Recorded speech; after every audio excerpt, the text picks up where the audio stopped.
वेश्याओं को हमारे आधुनिक युग में सेक्स वर्कर्स कहा जाता है। उनके पास अधिकतर वे लोग जाते हैं जो या तो कुंवारे हों या वे लोग जाते हैं जो शादीशुदा होने के बावजूद अपनी बीवी के साथ नहीं रह पाते। इस प्रकार के कुंवारे लोगों की बात करें तो उनमें से ज्यादातर सेक्स वर्कर्स के पास या उन लड़कियों या महिलाओं के पास जाते हैं जो शादी के बिना या शादी के रिश्ते के बाहर उनसे यौन संबंध बनाएं। तो ऐसे लोगों के लिए ईश्वर ने कुरान में सुझाव दिया है, जो लोग विवाह ना कर पा रहे हों तो उन्हें चाहिए कि पाकदामनी अपनाए रहें, यानी शारीरिक संबंधों से खुद को रोके रखें, यहाँ तक कि अल्लाह अपने उदार अनुग्रह से उन्हें समृद्ध कर दे, यानी उनकी शादी हो जाए। आज के सभ्य समझे जाने वाले समाज में मानव तस्करी के वैश्विक जाल के बारे में किसने नहीं सुना होगा।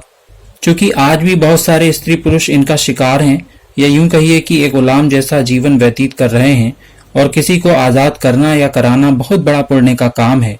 तो इसलिए ऐसे लोगों को आजाद करने या कराने के लिए अधिकारी या प्रभावशाली लोगों को ईश्वर ने कुरान में आदेश दिया, जिन पर तुम्हें स्वामित्व का अधिकार प्राप्त हो, उनमें से जो लोग लिखा पढ़ी करके आजादी के इच्छुक हों और तुम्हें मालूम हो कि उनमें भलाई है, तो उनसे लिखा पढ़ी कर लो और जो माल अल्लाह ने तुम्हें प्रदान किया है उसमें से उन्हें दो। आज के दौर की बात करें तो ह्यूमन ट्रैफिकिंग में लड़कियों की एक बड़ी संख्या को सेक्स से संबंधित व्यापारों में ढकेल दिया जाता है।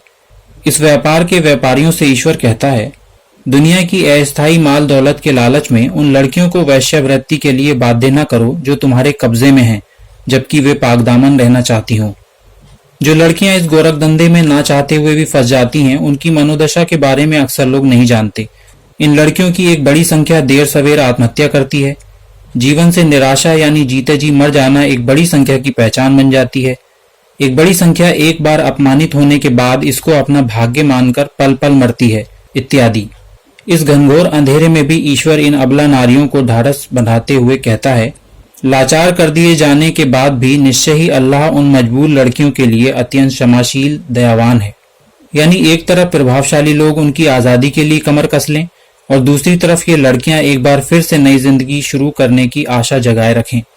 ये शिक्षाएं हैं और कुछ दूसरी शिक्षाएं हैं जो इस्लाम एक जीवन विधान के रूप में संसार के लोगों के सामने रखता है, जिसके आधार पर इस्लाम ने जैसे भूतकाल में गुलामी को समाप्त करवा दिया था, उसी प्रकार अगर आज लोग इस्लाम की बात समझें तो वैश्यावृत्ति की समस्या भी समाप्त हो जाएगी।